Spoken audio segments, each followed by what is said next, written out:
After class 10th अगर आपका भी सपना है कि यार मुझे फौज ज्वाइन करनी है, इंडियन आर्मी, नेवी, एयरफोर्स, तो आपका सपना पूरा हो सकता है एनडी के थ्रू, नेशनल डिफेंस एकेडमी। मैं आपको सब बताऊंगा, एक एक चीज बताऊंगा जो आपको जरूरी है एनडीए निकालने के लिए। और आपको वादा कर रहा हूं कि अगर आप ये खुद से सेल्फ स्टडी करके भी तैयारी कर गए ना, तो भी आपका सपना पूरा होगा। अब मैं इसमें एक चीज और डालता हूं कि एनडीए के साथ एक और चीज आती है, वो है एनए। कभी भी एग्जाम फॉर्म भरना, एनडीए के साथ एक चीज लिखी होगी एनए, पर ये चीजों को, इस चीज के बारे में लोगों को बहुत बाद में पता लगता है।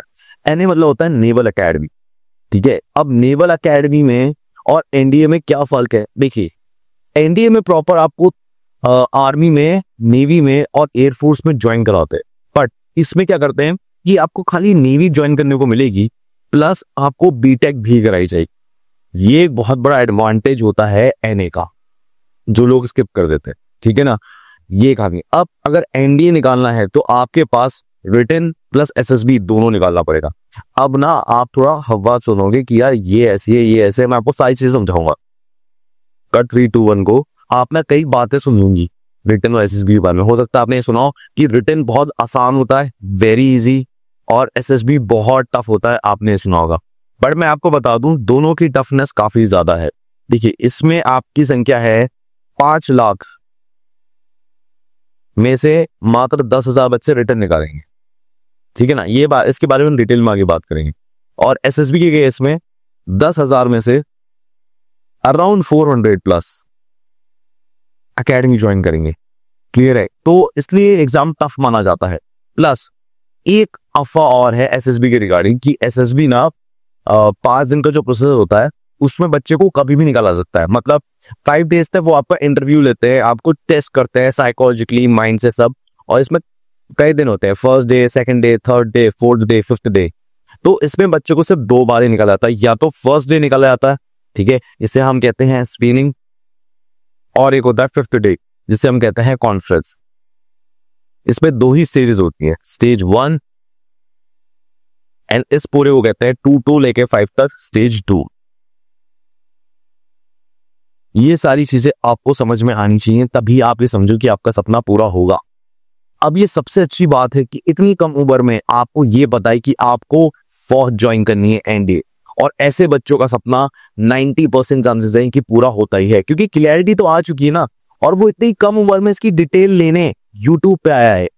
बहुत चीजें में टाइम वेस्ट कर सकता था, पर यूट्यूब पे सिर्फ ये इसे ढूंढने आया है, तो यार दम तो है लड़के में। अब मेरी बात ध्यान सुनो, यहां पर मैं आपको एनडीए क्लास 11, क्लास 12 सबके बारे में एकदम डिटेल में बताऊंगा, कैसे कैसे तैयारी करनी है, क्या करना है, किन चीजों पे ध्यान देना है।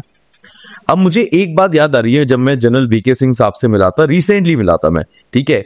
और मैं जब मिला तो मैंने उनसे पूछा था, सर ऐसी क्या खास बात है एनडीए के अंदर, क्योंकि आप भी खुद एनडीए के एलुमनाई हैं, ठीक है। तो उन्होंने पता क्या कहा था, उन्हें कहानी सुनाई मुझे। और कहा, शुभम मान लो एनडीए एक टनल है, ठीक है, और ये टनल का 3 साल का रास्ता है। अगर यहां से यहां तक जाओगे ना तो 3 साल लगेगा। मैंने कहा अच्छा सर, तो इस टनल में मान लो तो अगर बिल्ली डाल दोगे ना तो वो भी 3 साल के अंदर शेर बन के निकलेगी। ये है एनडीए की खास बात, समझ लो। एनडीए वो जगह है जो ट्रांसफॉर्म कर देती है। आप कोई साधारण इंसान नहीं रहने वाले, आप वो इंसान रह जाओगे जिसे लोग दुनिया सम्मान से देखेगी कि यार क्या कमाल का लीडर बन गया है, ठीक है। पर याद रखो यार, यहां वाला जो आदमी है ना, ये जो आदमी है जो सिंपल एक ब्लेज है, सिंपल मेहनती चाहिए, हार्ड वर्किंग, क्योंकि मेहनत खरीदी नहीं जा सकती। आज जब मैं आपको ये बता दूंगा ना कि कैसे करनी है तैयारी, तो आप यकीन मानो, आप गरीब परिवार के हो, आप मिडिल क्लास परिवार के हो, आप अमीर परिवार के हो, उससे फर्क नहीं पड़ता।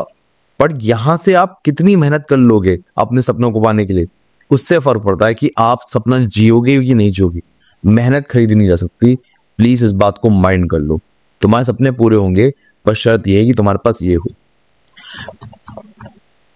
मेरा नाम है Shubham Ashne. I like to welcome you to self selection board, a one step towards uniform. आपके पूरे सपने को पूरा करने के लिए मैं आपकी मदद करने वाला हूं। हर चीज मैं आपको बताऊंगा कि आपको स्कूल कैसे मैनेज करना है।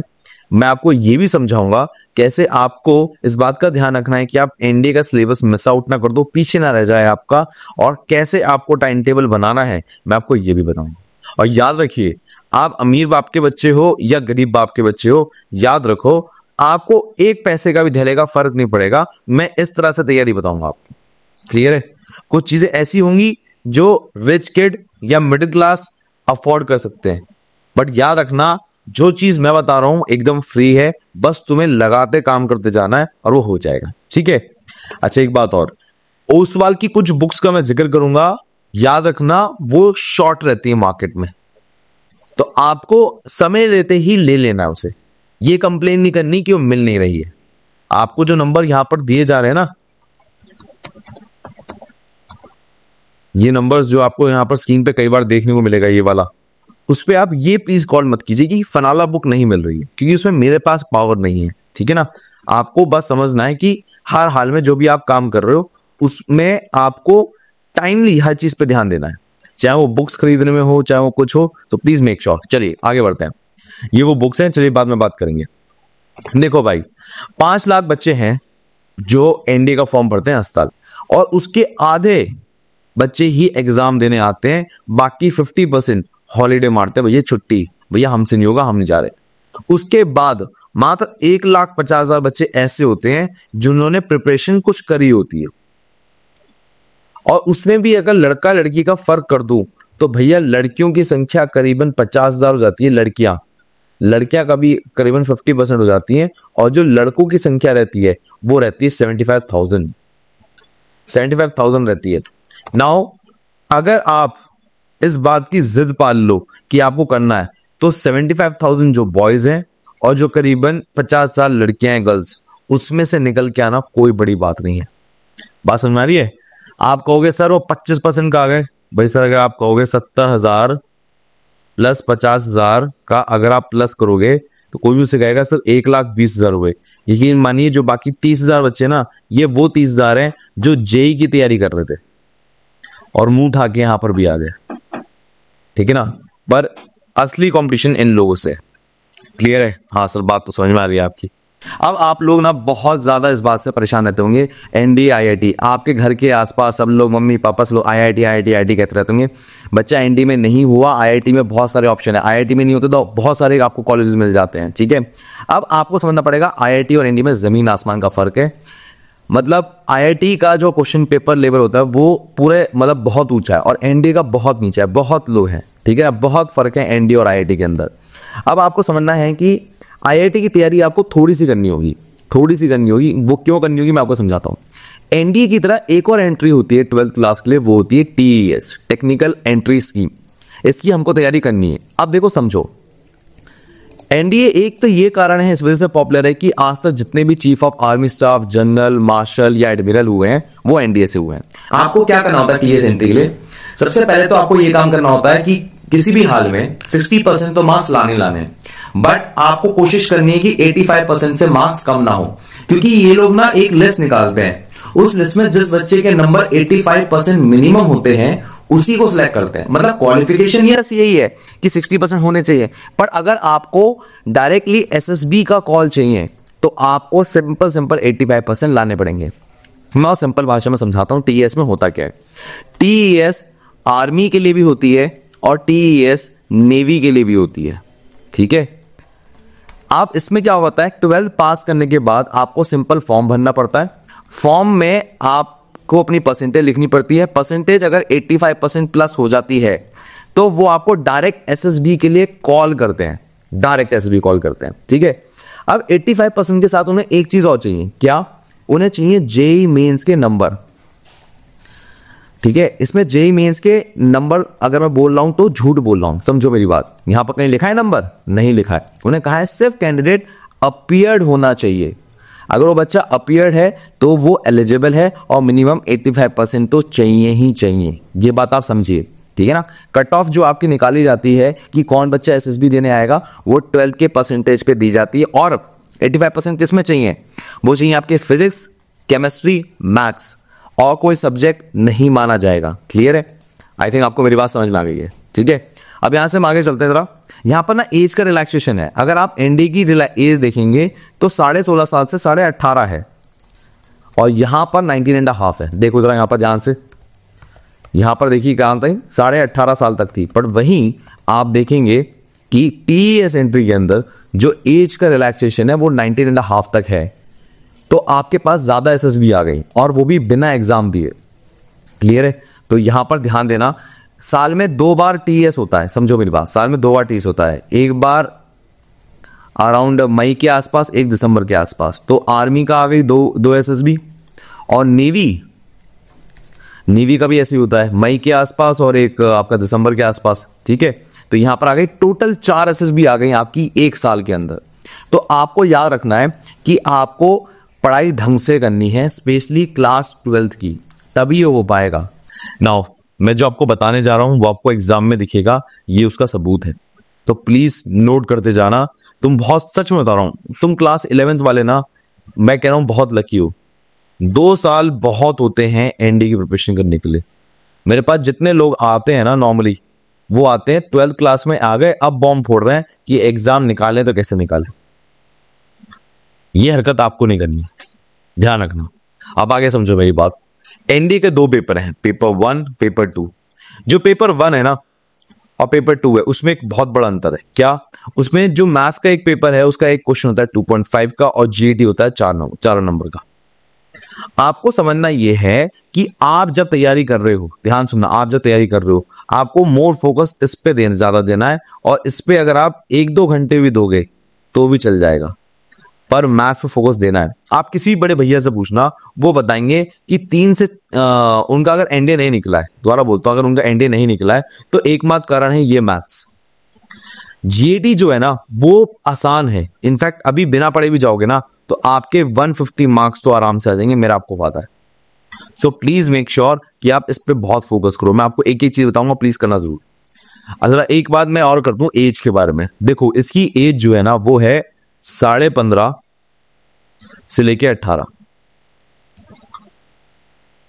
कहीं भी कंफ्यूज मत हो ना, कई जगह ना गूगल पे सर्च करने पे ना 19 साल भी लिखी हुई है, ऐसा नहीं है। एज को चेंज कर दिया गया है। प्लीज मेक श्योर कि आप हर हाल में इसी एज ब्रैकेट के अंदर आ रहे हो।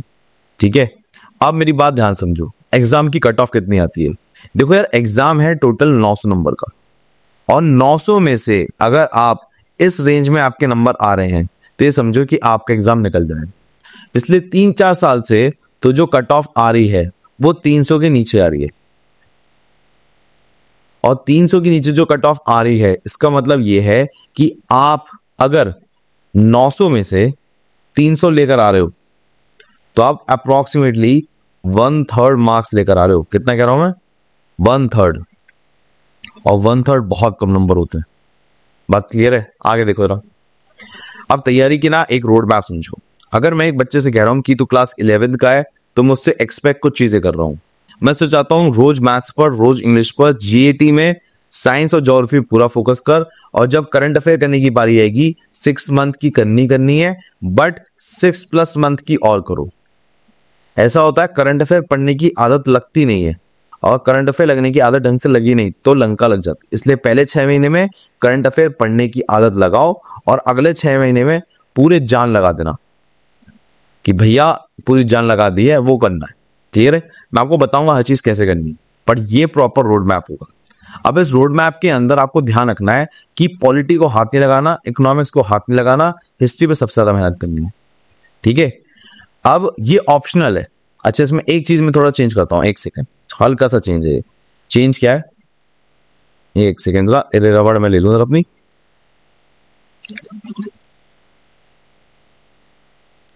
हाँ जी, तो मैं ये कह रहा हूं कि आप इकोनॉमिक्स को तो 100%, 110% छोड़ दे रहा। पॉलिटी इकोनॉमिक्स में से आप कोई एक सब्जेक्ट पकड़ सकते हो। दोबारा बोल रहा हूं, पॉलिटी इकोनॉमिक्स में एक सब्जेक्ट आप पकड़ सकते हो। इकोनॉमिक्स मैंने इसलिए कह दिया कि 4 क्वेश्चन ही आते हैं, इससे ज्यादा नहीं आते, तो इससे कोई फायदा नहीं है। और अगर पढ़नी पड़ेगी तो क्लास 12th की पड़ेगी, तो इसको तो छोड़ दो। हिस्ट्री और पॉलिटी आप बैकअप रख सकते हो। अब बैकअप क्यों रखना है, मैं जरा समझाता हूं आपको। देखो जरा एक बार, यहां पर है मेरे पास, नहीं यहां पर नहीं है, कोई बात नहीं, यहां पर समझाता हूं। देखो, मैथ्स में एक जो मार्क्स होते हैं वो होता है सब्जेक्ट 300 नंबर का, और इंग्लिश में जो वेटेज होती है वो होती है 200 नंबर की, और जो साइंस में वेटेज होती है वो होती है 220 नंबर की। अब मैं इसमें से सिर्फ 100 नंबर ले आऊं, मेरी जान ध्यान सुनना, खाली 100 नंबर ले आऊं, तो आप मुझे बताओ क्या मेरे मार्क्स टोटल 300 नहीं बैठेंगे? चेक करो जरा, 100 प्लस 100 प्लस 100 कितना बैठ रहे हैं भाई? 300। अगर 300 बैठ रहे हैं तो जरा ध्यान से देखो, क्या कट ऑफ में तुम नहीं आ गए? बात समझ आ रही है?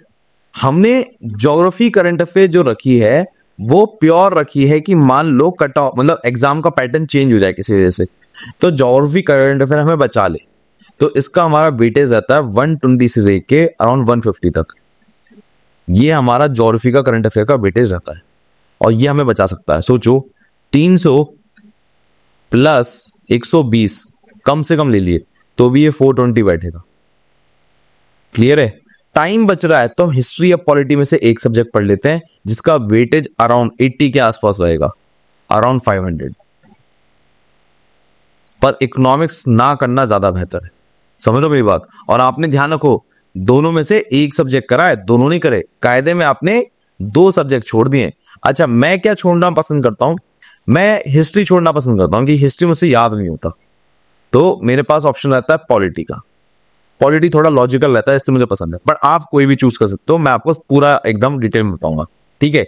अब यार एक बात समझो, ये जो सामने आपको फोटो दिख रही है ना, ये ऑफलाइन क्लास की, और इस ऑफलाइन क्लास के अंदर मैं बच्चों को 110% वो चीजें बताता हूं जो कि एनडीए के लिए हैं। और ये सारी की सारी चीजें मैं आपको अभी बता रहा हूं। मेरठ में कभी भी आ जाना, इस चीज को गूगल पे डालना, चौधरी चरण सिंह यूनिवर्सिटी के जस्ट सामने मेरा ऑफिस है, और आपको वो क्वालिटी देखने को मिलेगी जो मैं अभी डिलीवर कर रहा हूं।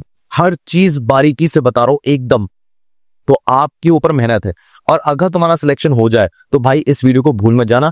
मैं मिठाई का इंतजार कर रहा हूं। और मैं ना इस चीज की, क्योंकि हर टॉपिक, कौन कौन से टॉपिक होते हैं, कितना टाइम देना होता है, क्या प्रॉपर टाइम टेबल बनाना होता है, ये सब कुछ मैं आपको एक जगह लाके दे रहा हूं। दिखाता हूं मैं क्या। ये देखिए, यहां पर मैं आया कैनवा पे, देखिए आपके लिए बनाएंगे एनडीए का पूरा प्लान है। ये ढंग से है। ये जो भी मैं भी आपको वीडियो में बताने जा रहा हूं वो सब कुछ यहाँ पर है। तमीज में सारे टॉपिक्स लिखे हुए हैं, कब क्या करना है, कौन सी बुक्स है, देखो बुक्स का नाम लिखा हुआ है यहाँ पर, ये सब यहाँ पर मेंशन कर रखा है, और इसका आपको फायदा उठाना है। क्लियर है? नाउ अगर आप इतनी बात समझ गए हो तो जो जो बताने जा रहा हूँ बहुत ध्यान से सुनना। अगर आपको मेरी बात पे विश्वास आ गया तो जो जो मैं बताने जा रहा हूँ ना, बहुत ज्यादा फोकस के साथ सुनना और नोट्स बना लो। और ये जो मैंने आपको अभी पीडीएफ दिखाई है ना, ये पीडीएफ मिलेगी आपको टेलीग्राम पे। टेलीग्राम के चैनल का नाम है सेल्फ सिलेक्शन बोर्ड, और इसका लिंक आपको डिस्क्रिप्शन बॉक्स में मिल जाएगा। वहां से ज्वाइन कर लेना, वहां पर आपको सारी चीजें मिल जाएगी। यहां से आगे चलते रहा। अब आता है भैया ये वाला सीन, ध्यान से देखो जरा।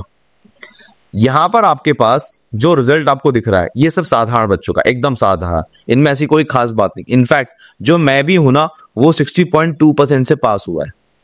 बट चाहे पेपर टफ आ जाए चाहे इजी आ जाए, हमें कोई फर्क नहीं पड़ रहा था। समझो क्या हो रहा है यहाँ पर। मैंने आपको इस बारे में जिक्र किया था।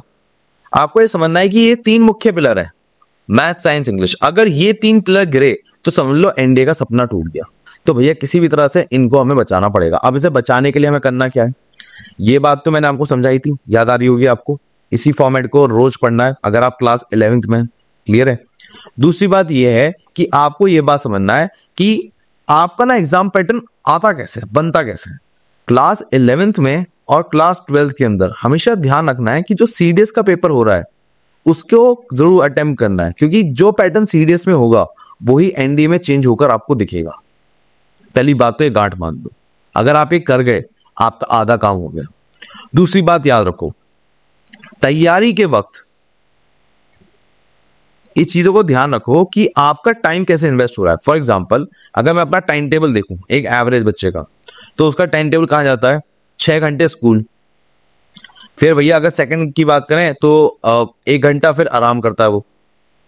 उसके बाद उसका जो टाइम जा रहा होता है 3 से 4 घंटे ट्यूशन में। फिर भाई साहब अगर ये वापस आ रहे होते हैं जनाब तो 1 आध घंटा खाना खाने में, और फिर ये 4 से 5 घंटा पढ़ रहे होते हैं। क्लियर है? और फिर अगर 7वां देखो तो 8 घंटे, 6 से 8 घंटे सो रहे होते हैं। अब जरा चेक कर लो, ऐसा तो नहीं इस टाइम टेबल में अगर आप जो देख रहे हो वो 24 घंटे के ऊपर जा रहा है, क्योंकि इसमें अगर आप ध्यान से देखोगे मैंने एक चीज और नहीं काउंट करी, वो है मॉर्निंग का टाइम, सुबह उठने से लेके वो आपका 2 से 3 घंटे जा रहा है। और कभी कभार ऐसा हो रहा होता है इस टाइम टेबल में समय 24 घंटे से ऊपर जा रहा होता है। चेक कर लो भाई, 6 घंटे तो मैंने स्कूल रखा सिंपल, 1 घंटा आराम रेस्ट, 4 घंटा ट्यूशन जो तुम जाते हो, 1 घंटा आपका खाना खाने का, ठीक है, डिनर। अच्छा इसमें डिनर तो रह गया, डिनर तो रह गया, ब्रेकफास्ट भी आ गया और लंच भी आ गया, ये वाली चीज रह गई थी, ठीक है।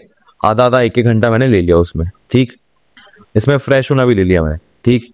अब आप यहाँ देखो 4 से 5 घंटे वाला सीन, ठीक है। अब जरा इसको प्लस कर लो, तो जहां तक मेरा बैठ रहा है ये बहुत ही स्ट्रेट पैक 24 आवर्स का शेड्यूल बैठ रहा होगा। अगर आप इसे कैलकुलेट करोगे भाई, 6 + 1 7, 7 और 4 11, 11 और 1 12, 12 और 4 12 4 16 और 16 और 6 22, और हाँ जी देखो 22, और ये 2 3 घंटे सुबह के, ये 24। तो आप ये समझो कि जो बंदा डिसिप्लिन नहीं है ना, दोबारा बोल रहा हूं, जो बंदा डिसिप्लिन नहीं है उसका ये सपना निकलेगा ही नहीं, क्योंकि भाई शेड्यूल बहुत टाइट हो रहा है। तो please make sure of one thing, अगर ऐसा हो रहा है ना कि आपका ना ओवर शेड्यूल हो रहा है, मैं आपको बता रहा हूं कभी कभार ऐसा भी होता है कि शेड्यूल ना ओवर जा रहा होता है, प्लीज स्कूल से हॉलीडे ले लो। इस एग्जाम को निकालने के लिए एटलीस्ट आपको 3 मंथ्स की छुट्टी चाहिए ही चाहिए। अब वो कैसे लगाओगे छुट्टी, वो तुम्हारा जुगाड़ है, तुम अपने दिमाग से लगाओ। पर अब कई बार स्कूल बहुत दूर होता है या स्कूल बहुत टाइम खींच रहा है, तो आपकी दिक्कत होती है। तो आपको 3 मंथ्स तो मिनिमम मैं कह रहा हूं खुद से तैयारी के लिए समय चाहिए, ठीक है। अभी जब आप क्लास 11th में आए हो तब से लेके सितंबर तक नॉर्मली स्कूल में कुछ नहीं होता, तो मैं तो कहूंगा इस पीरियड को बहुत अच्छे से यूटिलाइज करो। अगर एक बार तुमने रिदम बना लिया पढ़ाई का, उसके बाद तो भैया तुम रॉकेट हो भैया, समझो मेरी बात, तुम्हारा सपना हो जाएगा पूरा। क्लियर है, यहां तक की बात समझ में आ रही होगी। अब इसके अलावा मैं आपको एक और प्रूफ देना चाहता हूं, एग्जाम का पैटर्न जो बदलता है, आपको याद होगा मैंने आपको एक बात बोली थी कि सीडीएस से लेके एनडीए का जो पैटर्न है, ध्यान रखना, वो चेंज होते हुए दिखता है हमें। जो सीडीएस में चेंज हो रहा है वो अगले साल एनडीए में दिखता है। उसका एक प्रूफ देखो, प्रूफ है ये वाला, प्रूफ देखो।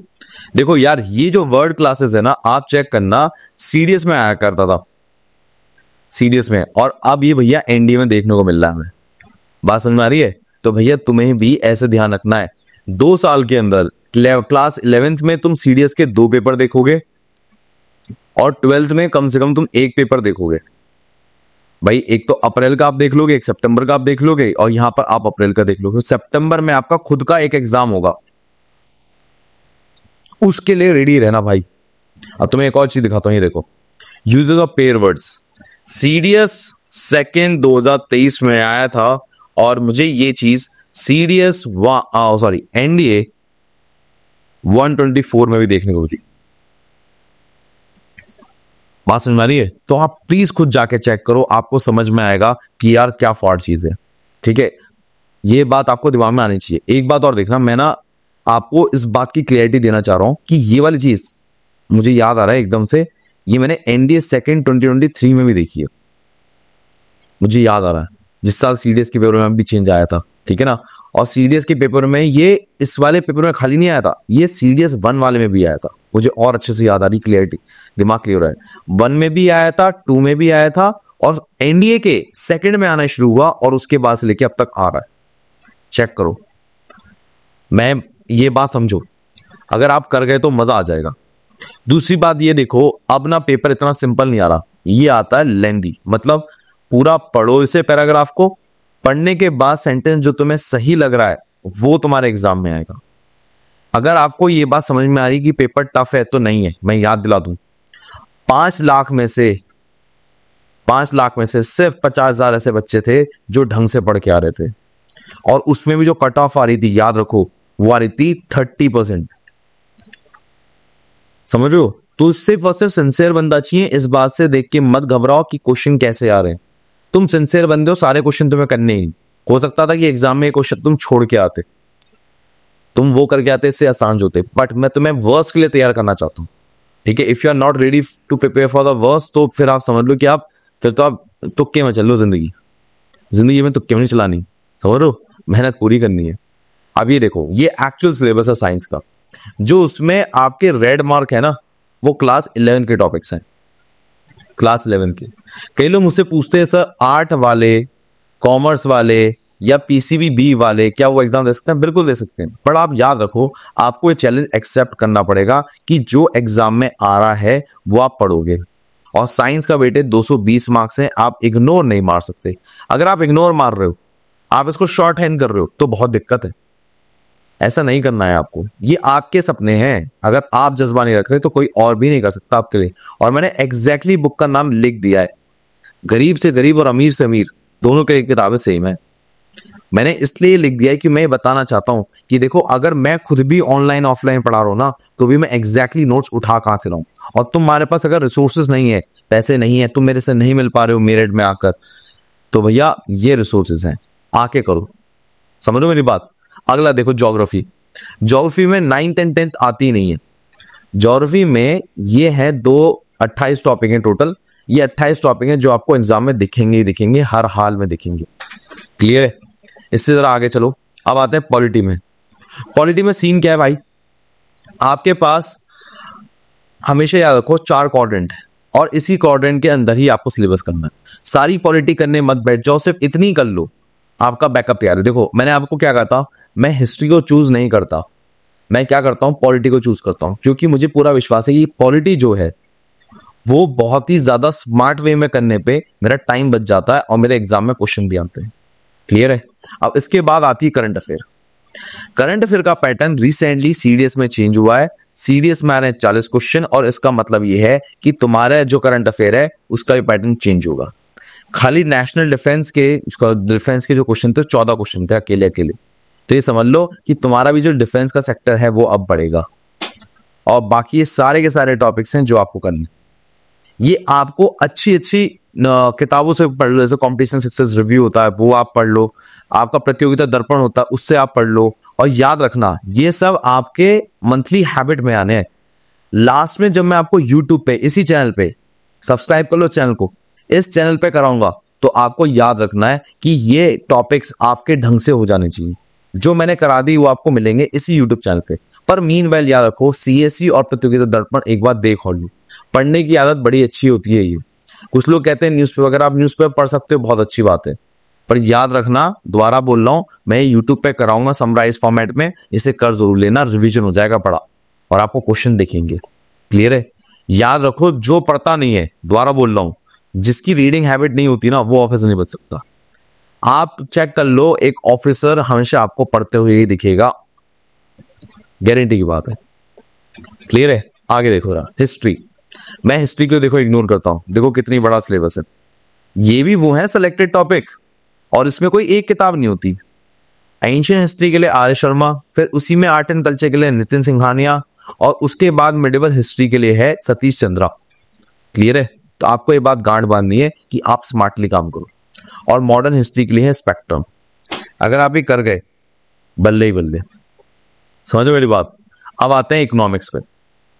इकोनॉमिक्स में खेल क्या है कि इकोनॉमिक्स आती 4 क्वेश्चन है, तो अगर आप इकोनॉमिक्स बैकग्राउंड के नहीं हो, प्लीज अवॉइड दिस प्लीज। अगर आप मेरे YouTube चैनल पे भी आओगे ना एग्जाम से 1 महीना 2 महीना पहले, तो भी आपको ऐसी वीडियोस मिल जाएंगी जो एग्जाम में आपको कॉपी पेस्ट दिखेंगी। दोबारा बोल रहा हूं, क्लियर है? प्लीज इस बात को ध्यान रखो, ठीक है? ये मत, मतलब टाइम वेस्ट है मत करना यार, ठीक है? अब मैं आपको समझो ये बात, जब आप सारा कुछ पढ़ लोगे, पढ़ने के बाद आपको क्या करना है, जरा सीक्वेंस समझो। मान लो आपने एक बार रीडिंग मार दी, ठीक है? रीडिंग मारने के बाद आपको क्या करना है कि जो एनसीईआरटी की बैक एक्सरसाइज है, दोबारा बोल रहा हूं, एनसीईआरटी की बैक एक्सरसाइज है, एक बार तो आपको वो करना है। इससे आप अपने कंसेप्ट कर लो, सर हमें वो क्वेश्चन क्यों करने हैं जो एमसीक्यू फॉर्मेट में नहीं आ रहे। एनसीईआरटी की जो बैक क्वेश्चन होते हैं ना, या एग्जाम्पल्स जो होते हैं, वो कंसेप्ट बड़ा अच्छा क्लियर कर देते हैं, याद रखो। तो ये करने जरूर है, और उसके बाद आप एमसीक्यू लगाओ, समझ लो। और एमसीक्यू लगाओ टॉपिक वाइज के लिए ये किताब बहुत अच्छी है, जो मैं ओसवाल की आपको बता रहा हूं। काफी ज्यादा अच्छी रेटिंग मिलती है, और ये ना मई मंथ में ही अपडेट करी गई है। यहाँ पर 24 है, ये गलती से गलत लिख गया है, ठीक है? So please make sure of this thing कि आप हर हाल में करो इसे, ठीक है? अब मैं आपको जो चीज बताना चाह रहा हूं उसको देखो। अब देखो भाई, तो मैंने ये वाली किताब करनी है, इसमें अगर ध्यान से देखोगे क्या है, टॉपिक वाइज किताब है। ये किताब जैसे जैसे चैप्टर खत्म करते जा रहे हो आपको जरूर करनी है। सेम वे मैथ्स की होती है और सेम वे ये जीएडी की। अब ये करनी कैसे समझो, ये किताब वो है कि बता रही कि तुमने सही पढ़ा है कि गलत पढ़ा है। ठीक है, ये ओसवाल की है, मुझे पसंद है, एक बार तुम देख लो, तुम्हें अच्छा लगे तुम भी बाय कर लेना। बट समझो क्या है इसमें। देखो सबसे पहले ना इसमें ना एक खास बात ये है कि कोई भी मतलब कोई भी सब्जेक्ट है तो उसका डिटेल में माइंड मैप में पूरा का पूरा सिलेबस दे रखा है कि एंशिएंट हिस्ट्री में क्या आएगा आएगा तो किसमें क्या क्या आएगा। फिर यहाँ पर ये सारी चीजें उसने रोड मैप बनाकर दे रखी है, जो तुम्हें इसमें ध्यान रखनी है कि सिलेबस कंप्लीट करने के लिए कोई छूट तो नहीं गया। बात समझ आ रही है? अगर आप यहाँ पर देखो मॉडर्न हिस्ट्री में भी ऐसी डिटेल में बता रखा है कि ये चीजें आती हैं, हर साल आती हैं, तो ये जरूर करनी है। मोस्ट इंपॉर्टेंट बता रखे हैं। ठीक है, तो पूरा सिलेबस तुम्हें एक जगह कंसेस मिलेगा। अब इसके बाद तुम्हें जो चलना है वो चलना है इसके मेन पार्ट पे। मतलब देखो मान लो मैं किसी चैप्टर पे आया, अब किसी भी चैप्टर में हमें दो चीजों की सख्त जरूरत होती है। एक कुछ ऐसी चीजें जो हर बार रिपीट होती है एग्जाम में, वो ये लिखा। ठीक है, अब उस रिपीट हुए मतलब जो भी कंसेप्ट है उस पर कुछ क्वेश्चन आए हैं क्या खाली उस कंसेप्ट पे, तो भाई देखो अगले पेज पे इस किताब ने क्या कर रखा है, उस पे जितने क्वेश्चन बने हैं वो सारे हैं यहाँ पर 2022 से लेके यहाँ पर लास्ट आपके पास 2014 तक के क्वेश्चन है जो उस पे बने, ये मोस्ट रिपीटेड है। ठीक है, अब उसके बाद इसका डिटेल एक्सप्लेनेशन भी हो जाता है, जो कि मान लो बच्चा एकदम पढ़ाई में बहुत ही ज्यादा एवरेज है या बहुत ही कमजोर है तो उसके लिए फायदा हो जाता है ना। उसके बाद फायदा क्या है, अब उसने उसी चैप्टर के अंदर देखा कि अब क्वेश्चन चेंज हो रहा है, अब कंसेप्ट आ रहा है डेंसिटी का, तो भैया उसने क्या करा, सारे के सारे डेंसिटी के क्वेश्चन आती है। इस तरह से वो करा रहा है। अगर आप इसके ना फ्रंट में एकदम देखो, एकदम फर्स्ट पेज पे, तो यहां पर आपको कुछ और दिखेगा, चैप्टर एनालिसिस। ठीक है, उसने पहले बता रखा है chapter analysis unit and dimension है। 11 क्वेश्चन पास्ट में देख चुके हैं पिछले 10 साल में, और density fundamental law and measurement से 4 क्वेश्चन आए हैं पिछले 10 साल के अंदर। तो भैया आपको ना एग्जैक्टली वो नंबर भी मिल गया, तो इसलिए ये किताब बड़ी अच्छी रहती है। और ये सारे इसमें जीटी के सारे हैं, हिस्ट्री, ज्योग्राफी, पॉलिटी, इकोनॉमिक्स, तो प्लीज साथ साथ ही करते रहना। और ये 2024 तक लेटेस्ट अपडेटेड है। क्लियर है? इसको करना है। आप क्लास 11th में हो और ये आपके लिए इंपॉर्टेंट है, बहुत इंपॉर्टेंट है। क्लियर? अब आपको मैंने इस बुक का एकदम डिटेल में बता दिया है कैसी क्या है। अब आपके ऊपर इच्छा है करनी है। याद रखना, पहले एनसीईआरटी करनी है, फिर एनसीईआरटी के क्वेश्चंस करने हैं, फिर टॉपिक वाइज आपको रिवाइज करना है, और तब जाके आपका समझो कि पूरा का पूरा काम होगा और आपका एग्जाम निकलेगा। क्लियर है? इसका लिंक डिस्क्रिप्शन बॉक्स में एक बार चेक कर लेना। अब आते हैं इंग्लिश पे। देखो भाई, इंग्लिश का पेपर देखो, ये लाइन यहां से यहां तक चेक करो, यहां से यहां तक तुम्हें सेम मिलेगी। देखो एकदम सेम, लाइन टू लाइन। देखो the question paper will be designed to test candidate understanding and workmanlike use of word, और शब्दों के इस्तेमाल को, ये देखो, and workmanlike use of words। बात समझ में आ रही है? नाउ जब ये ऐसा है, ध्यान सुनो, कि दोनों का सिलेबस सीडीएस एनडीए का सेम है, तो सर एक बुक बता दो, बढ़िया सी, मजा आ जाएगा। भाई साहब बुक एक है नहीं, कई लोग क्या करते हैं, कुछ किताबें खरीद लेते हैं, जैसे black book, word power made easy. ठीक है, उसके अलावा भैया red and Martin, Rani ma'am की किताब। पहली बात तो जितनी ये किताबें हैं ये सारी एससी सीजीएल के लिए तो बहुत अच्छी है, हमारे लिए बेकार है किताब। एक एग्जाम होता है एससी सीजीएल, नहीं पता होगा तो गूगल पर सर्च कर लेना, उसके लिए तो बहुत अच्छी है, हमारे लिए कुछ अच्छी नहीं। हमारा ये जो पेपर होता है एक्सटेंसिवली रीडिंग बेस्ड आता है। अगर आपको पढ़ने की आदत नहीं है, ऐसे पढ़ने की आदत नहीं है, तो आप पछता रहे हो। समझो मेरी बात। मैं ये कहना चाहता हूं कि मैं अपने यहाँ बुक रीडिंग कंपटीशन कराता हूं, तुम्हारे यहाँ तुम्हारे दोस्तों या खुद हो, कैसे भी करो, मैं बुक रीडिंग कंपटीशन जरूर कराता हूं। क्यों कराता हूं भाई साहब? क्योंकि मुझे ना रीडिंग स्किल अगर एनहांस हो गई तो अनसीन पैसेज हो जाता है बच्चे का। आपको याद है, हमेशा आपके साथ ऐसा होता होगा कि 2 क्वेश्चन आप अनसीन पैसेज में छोड़ के आते हो। एक तो वो ये कि बताओ इस शब्द का मीनिंग क्या है, पैराग्राफ में देख के। दूसरा, इस लाइन का मीनिंग क्या है, इस लाइन का मीनिंग क्या है, ये तो आपसे पूछे जाते हैं। तीसरा देखो जरा, यहां पर जब आप नोट्स निकालना सीख जाते हो तो इसका मतलब यह है कि आपकी क्लियर अंडरस्टैंडिंग होगी। आप देखना, आपका पेपर बिल्कुल थ्योरी बेस्ड जाता है इंग्लिश का, मतलब पढ़ो, समझो, निकालो। समझ लो, आपको देखो ऐसा बोल देंगे, सिनोनिम एंटोनिम्स आते हैं आपके यहाँ, कैसे आते हैं? पूरा सेंटेंस दिया, बीच में एक शब्द डाल दिया, डालने के बाद 4 ऑप्शन दे दिए, बोला पढ़ो और समझो, पढ़ो और समझो। और ये बात ठीक है उनकी, पढ़ो और समझो, क्योंकि वो भी जानते हैं डिक्शनरी में 10,000 वर्ड हैं, 10,000 के 10,000 एक बच्चे को कैसे आ सकते हैं? डिक्शनरी रटी हुई मांग रहे हो क्या? नहीं, वो चाह रहे हैं कि पढ़ के समझे वो। क्लियर है? लैंग्वेज की प्रोफिशिएंसी आपकी बहुत ज्यादा अच्छी हो जाती है। आपको ग्रामर के रूल्स रटने नहीं पड़ते, आपको पढ़ते ही समझ में आ रहा है, अच्छा यहां पर तो ये गलती है। समझ में आ रही है बात? फिर इसके बाद आपको समझना होता है सेल्फ असेसमेंट इंप्रूवमेंट हो जाता है। कैसे? देखो हमारे बुक रीडिंग कॉम्पिटिशन में ना तीन स्टेज होती है। पहला, आपको पूरे वीक में 7 दिन पढ़ना है, 7 डेज पढ़ना है, सिर्फ 7 डेज। 7 डेज में आप जितने पेजेस पढ़ोगे, दोबारा बोल रहा हूं, 7 डेज में आप जितने पेजेस पढ़ोगे, क्लियर है, उसकी आपको समरी करनी है। हमारे यहाँ कैसे हो रहा है, ठीक है, हमारे यहाँ समरी करनी है। Plus minimum 5 vocab, minimum 5 vocab आप याद करोगे और 3 मिनट तक बोल के दिखाओगे। 3 मिनट में जैसे ही बंदा बोल के दिखाएगा, उसके 5 वर्ड भी इस्तेमाल होंगे, उसकी स्पोकन भी ठीक होगी, उसकी अनसीन पैसेज की जो रीडिंग कैपेबिलिटी है वो भी बहुत अच्छी होगी, उसको समझ में भी आ रहा है कि वो क्या पढ़ रहा है, क्या बोलना है। क्योंकि भाई जब इंसान बोल रहा होता है ना, तो वो वही चीज बोल सकता है जो उसे समझ में आई है। ऐसा नहीं हो सकता जो उसे समझ में नहीं आई वो बोल दे। तो रीडिंग हैबिट डालो, और उसके बदले जब बच्चा ऐसा करता है तो हम उसको प्राइज देते हैं। और वो प्राइज भैया ऐसा है कि उस बंदे को बहुत ही ज्यादा, मतलब ऐसा दिखेगा कि यार मैंने कुछ उखाड़ा है। प्राइज ऐसा कुछ नहीं होता मतलब लाइफ में कि मैं भाई या तो मैं उसको 100 रुपए दे देता हूँ, ठीक है, या उसे कुछ गिफ्ट दे देता हूं मैं, ठीक है, जैसे इस टाइप के मैं गिफ्ट उसे पोस्ट देता हूं। पर यार वो जो बन जाता है ना बंदा, आप सोच के देखो, रोज बंदा हर हफ्ते वीक 1, वीक 2, वीक 3, वीक 4, जब आप उसे रोज कंपटीशन में डाल दो तो सोच के देखो 3 महीने बाद, 4 महीने बाद वो क्या बन गया होगा। तुम्हारे पास तो 2 साल है, अगर तुमने इस हैबिट को डेवलप कर लिया ना, इंग्लिश का पेपर तुम फाड़ दोगे। 200 नंबर का रहा था इंग्लिश का पेपर, 100 नंबर छोड़ो, तुम मेरी बैट लगा लो 150 से लेके 180 के बीच में तुम्हारे आने आने। और मैं हर बच्चे से कहता हूं, read defence book, read defence book. Defence book से फायदा क्या होगा? आपसे पूछा जाता है आपकी हॉबी क्या है, आप हॉबी बोल सकते हो sir I love to read the books which around the defence, और आपकी खुद की नॉलेज बहुत बढ़ेगी, आपको ऐसे में बहुत मदद मिलेगी। तो प्लीज ये आदत आप डाल लो, आपको बहुत फायदा मिलेगा।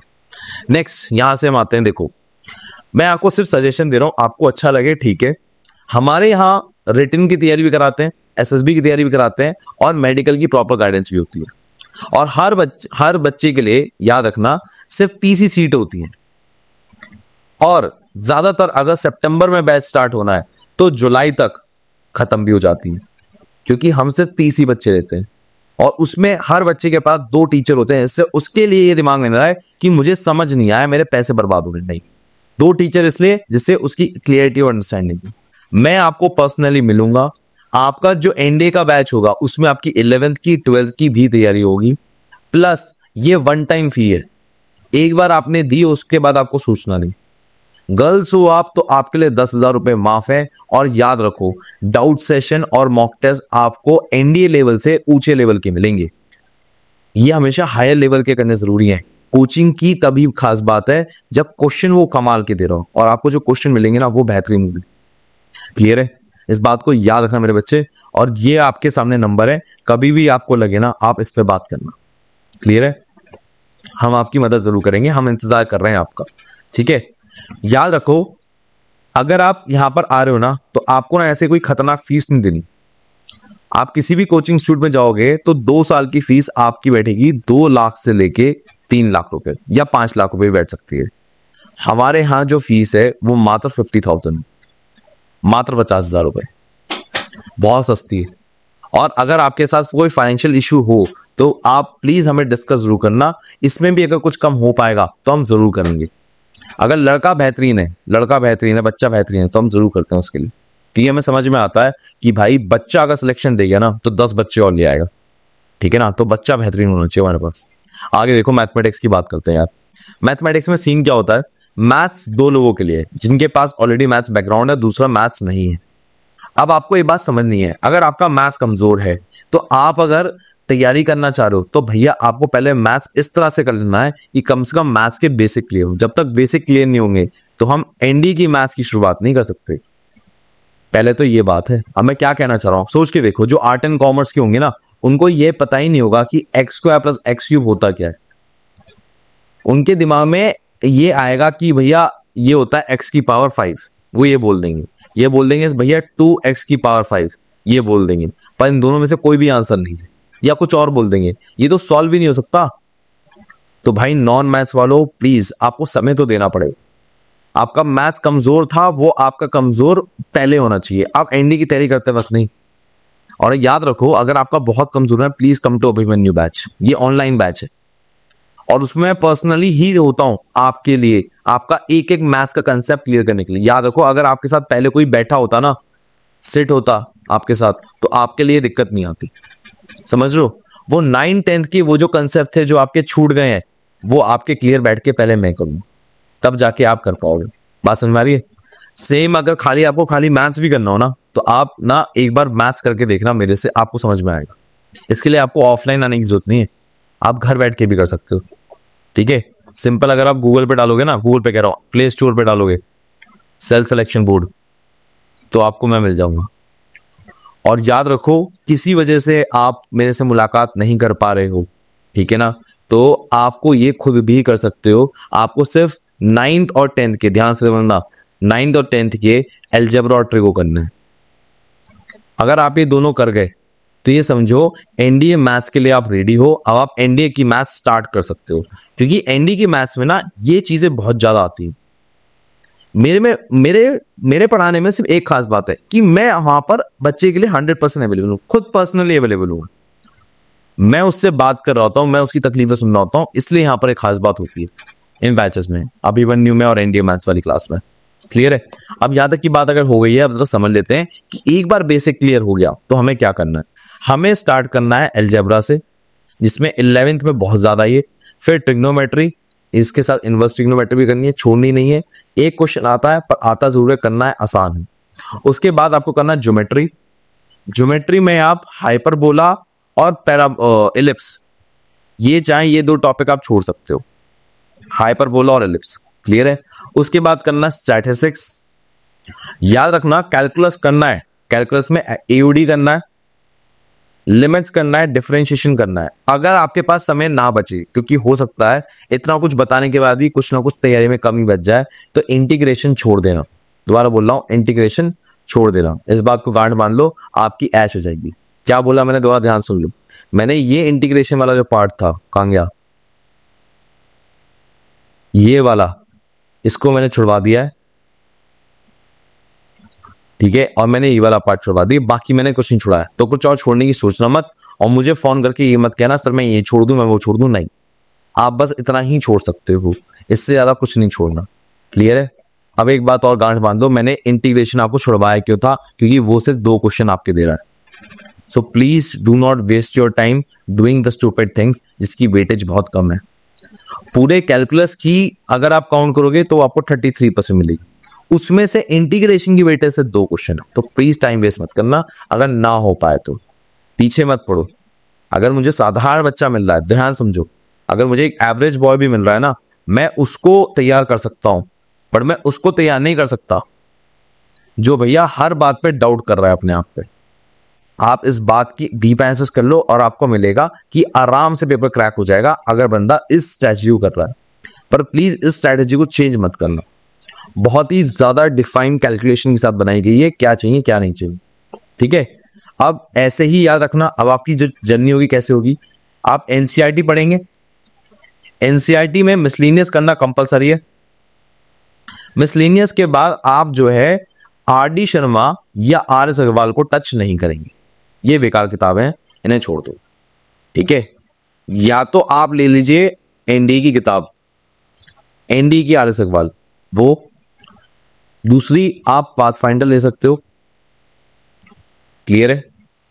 तीसरा जो मैं आपको डीपीपी दे रहा हूं, डेली प्रैक्टिस पेपर, वो डीपीपी करने के बाद ये मैं बोल रहा हूं, चाहे क्वेश्चन आपका आईआईटी का क्यों ना आ जाए, आप उसे देख पाओगे। क्लियर है?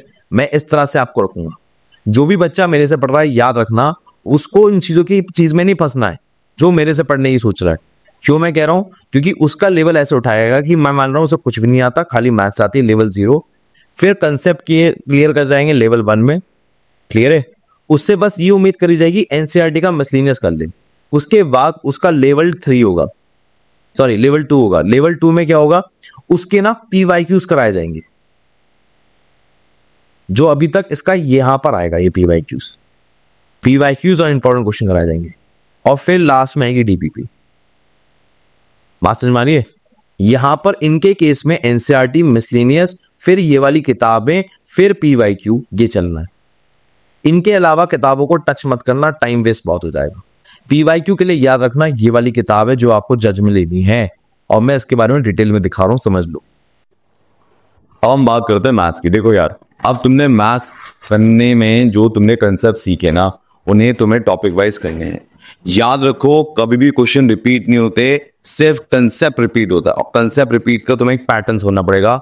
वो सब कुछ नहीं पूछता, सर्टेन टाइप्स ऑफ क्वेश्चन ही पूछता है, और आपको मात्र 45 क्वेश्चन सही करके आने एग्जैक्ट, जिससे आपका एग्जाम निकल जाए। नाउ अगेन, ये जो किताब है वो ओसवाल की है, अच्छी किताब है, समझो क्या सीन है। अब जरा मैं इस किताब में जाऊंगा तो मुझे क्या देखने को मिलता है। भैया मैंने खुले प्रीवियस ईयर क्वेश्चन, चैप्टर आया मैट्रिक्स डिटरमिनेंट, सबसे ज्यादा क्वेश्चन आते हैं मैट्रिक्स डिटरमिनेंट, ठीक है। अब तुम्हें यहाँ पर क्या देखने को मिल रहा है कि हर साल के पैटर्न में, 10 साल के पैटर्न में हमें कौन से कंसेप्ट के कितने क्वेश्चन देखने को मिले हैं। देख लो, अलजेब्रा मैट्रिक्स के कितने देखने को मिले हैं, एडजॉइंट के कितने देखने को मिले हैं, ये तुम्हें एग्जैक्टली दिखा रहा है कि कितने कितने मिले हैं 10 साल में देखने को। बात समझ में आ रही है? अब उसने उसी का रिवीजन कराया, प्रॉपर रिवीजन कराया, और देख क्वेश्चन स्टार्ट कर दिए। समझ रहे हो मेरी बात? तो ये बात बड़ी इंपॉर्टेंट है कि जब आप कोई भी चैप्टर कर रहे हो तो आप पीवाईक्यू को करोगे। पीवाईक्यू ही आपका मापदंड है ये बताने का कि हुआ है तो कैसा हुआ है। क्लियर है? अगर आपका मन है इसे करने का तो मेक श्योर कि आप इस किताब को एज सुन एज पॉसिबल लेके करना शुरू कर दो, क्योंकि बेटा ये वाली मैथ्स की, स्पेशली मैथ्स की, आउट ऑफ स्टॉक बहुत जल्दी जाती है। मैथ्स हमेशा डिमांड में रहती है, जीएटी तो फिर भी एक बार चांसेस होते हैं मिल जाए, पर मैथ्स तो आउट ऑफ स्टॉक बहुत जल्दी होती है। प्लीज मेक श्योर, और याद रखना ये 2024 तक अपडेटेड है। और इसमें एक बात और बताता हूं तुम्हें जो बहुत अच्छी मुझे लगती है। देखो, तुम्हारे पास कहीं भी फॉर्मूले लिखे होने की जरूरत नहीं है, इस बुक में ऑलरेडी हर कंसेप्ट के हर फॉर्मूले को लिखा गया है डिटेल में, तो तुम्हें नहीं सोचना, तुम्हें सिर्फ और सिर्फ क्वेश्चन करने में दिमाग लगाना है। कई लोग ना क्या कहते हैं, मैं नोट्स बहुत अच्छे से बनाऊंगा, नोट्स बनाने में ना टाइम वेस्ट बहुत ज्यादा हो जाता है, इस बात को भी आपको समझना पड़ेगा। दोबारा बोल रहा हूं, नोट्स बनाने में टाइम वेस्ट बहुत ज्यादा होता है, प्लीज उसे बचो। अगर आपको फॉर्मूले लिखे हुए हैं तो आप सिर्फ याद करने में दिमाग लगाओ, रेदर देन बार बार उसके नोट्स प्रॉपर बनाने में 2-2, 3-3 पेन से नए नई तरह से लिखने से। नहीं, ऐसा नहीं करना है। क्लियर है? सो मेक श्योर इसे तुम करो, ठीक। भूलना मत, ये किताब की लेंथ भी बहुत मोटी है, अच्छी खासी मोटी किताब है, तो समय देना पड़ेगा। नहीं दोगे समय, पिस जाओगे, ठीक है ना। ये सपना सपना ही रह जाएगा। अगर किसी का सपना आज तक पूरा नहीं हुआ है तो मैथ्स के कारण एनडीए पूरा नहीं हुआ है, वरना एनडीए में कुछ नहीं रखा। ये मैथ्स का पेपर है जो सबकी बैंड बजाता है। तुम कर सकते हो, मुझे पूरा विश्वास है, बस शर्त यह है कि तुम्हें पीवाईक्यू लगाने हैं। अब आपको समझ में आ गई है कि ये बुक कितनी अच्छी है। मेक श्योर कि आप इसे ले लें, क्योंकि अगेन इसका जो लिंक है वो डिस्क्रिप्शन बॉक्स में है, और ये बहुत शॉर्ट टाइम में खत्म हो जाती है किताब। आपके ऊपर इच्छा है, जितनी जल्दी ले लेंगे उतना भला हो जाएगा आपका। क्लियर है? अब देखो, मेरे से मिलने के आपके पास 3 से 4 तरीके हैं, ध्यान सुनिएगा। पहला तो तरीका ये है कि जैसे ही आप मेरा कोई भी बैच लेते हैं, चाहे आप अभिमन्यु लेते हैं, चाहे आप त्रिशूल बैच लेते हैं, आप मेरे से 1-to-1 मीट कर सकते हैं। दूसरा तरीका ये है कि आपका कोई एक सब्जेक्ट वीक है, हो सकता है आपका इंग्लिश वीक हो, ज्योग्राफी वीक हो, हिस्ट्री वीक हो, आपको खाली वो पढ़ना है, तो वो भी आप ले सकते हो। इसका प्राइस 999 से रुपीज से 500 हो जाएगा अगर आप अभी ले रहे हो तो, ठीक। तीसरा तरीका है कि नहीं यार, मुझे कोई कोर्स वोर्स नहीं लेना, आपने मुझे सब बता दिया, मुझे सिर्फ सेल्फ स्टडी करनी है, तो आप 1-to-1 मेंटोरशिप ले सकते हो। पर ये सारी चीजें मिलेंगी कहां आपको? ये मिलेंगी आपको सेल्फ सिलेक्शन बोर्ड की ऐप पे। सिंपल प्ले स्टोर पे जाना, सर्च करना सेल्फ सिलेक्शन बोर्ड, आपको मिल जाएगा। प्लस अगर आप iOS यूजर हो, मतलब आपके पास आईफोन है, तो सिंपल इस नंबर पे iOS लिखना, आपको iOS का लिंक मिल जाएगा, पूरी तरह से ज्वाइन कर सकते हो। और याद रखो, कोई भी दिक्कत है तुम इस नंबर पे कॉल कर लो, तुम बात कर लो, तुम्हारी जो जेनरिक प्रॉब्लम है वो तो ये सॉल्व कर ही देंगे। याद रखो, अगर तुम्हारा मन ऑफलाइन का हो तो इसमें आप हर बच्चा नहीं ज्वाइन कर सकते। कई सारे कोचिंग इंस्टीट्यूट होते हैं जैसे PW, अनअकैडमी, उनके यहाँ क्या होता है कि जितने बच्चे एडमिशन लें सबको एडमिशन दे देंगे। हमारे यहाँ ऐसा नहीं होता। हमारे यहाँ सिर्फ और सिर्फ 30 to 40 स्टूडेंट्स ही सिलेक्ट किए जाते हैं जो कि एडमिशन टेस्ट क्लियर करके आते हैं, ठीक है ना। उनका क्या होता है, एडमिशन टेस्ट होता है जिसमें उनकी कैलकुलेशन स्पीड चेक की जाती है, जिसे हम कहते हैं बोर्ड मास, और दूसरा होता है कॉम्प्रिहेंशन, अनसीन पैसेज कराया जाता है, जिससे ये पता लगता है कि उनकी बेसिक इंग्लिश कैसी है। और अगर वो उसमें 50% मार्क्स लेकर आते हैं तब भी हम एडमिशन लेते हैं। क्लियर है? और हम इस बात की गारंटी दे रहे हैं कि हम 100% सिलेक्शन असिस्टेंट गारंटी देंगे आपको। जब तक आपका सिलेक्शन नहीं होगा तब तक हम आपके पीछे लगे रहेंगे, आपके साथ खड़े रहेंगे, चाहे वो रिटन हो, चाहे वो एसएसबी हो, चाहे वो मेडिकल हो, आपको कोई टेंशन नहीं लेनी, बस पढ़ना है। जो कह दिया वो मन लगा के पढ़ना है, तभी आपका होगा। ठीक है, मैं मिलता हूं आपसे अगली वीडियो में। मेरी तरफ से जय हिंद। अपना ख्याल रखिएगा, अपने परिवार का ख्याल रखिएगा, और सबसे खास बात, अपने सपनों को ध्यान रखिएगा। मैं मिलता हूं आपसे अगली वीडियो में। Take care, bye.